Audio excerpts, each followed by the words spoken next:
Oily skin on a hot summer day, you are bound to look like you can fry chicken on your forehead. Today I'm going to show you the full base routine for my clients with oily skin. On clean, dry skin, I take the One Size Secure the Sweat Primer and I make sure that this is a very thin layer. I like to make sure that I let this primer sit for a couple minutes, so I'm going to do the brows in the meantime. Going back to the face, I'm prepping the skin with a hydrating primer or a moisturizer. The one that I'm using here is the Jane Iredale Smooth Affair Primer. This is going to ensure that the foundation is going to lay nice and smooth.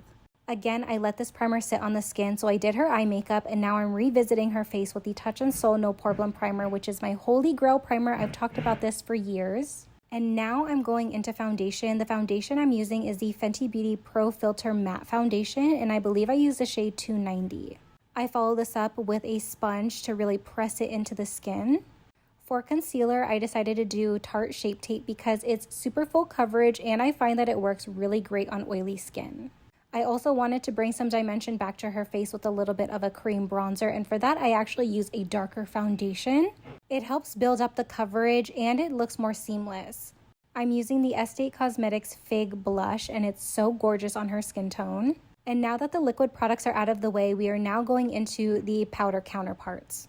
I'm setting the under eyes and the T-zone with the Huda Beauty Easy Bake Powder. My biggest tip with loose powders is to really press it into the skin. It'll make the overall base look extra smooth. Using a powder bronzer, this is the Fenty Beauty powder bronzer and I believe I used the shade Shady Biz. And for the blush, I'm also using another Fenty Beauty product. This is their Blushlighter in the shade Baked Peach. I also do several layers of setting spray. So the first one is MAC Fix Plus, and this is going to help melt the powders down into the skin. And then I do a final spritz of the One Size On Till Dawn, and you guys know that this is going to set and seal the face in. And just like that, our base is matte, it's set, and it's ready to be worn throughout the hot summer days. If you love these type of tutorials, don't forget to follow me for more.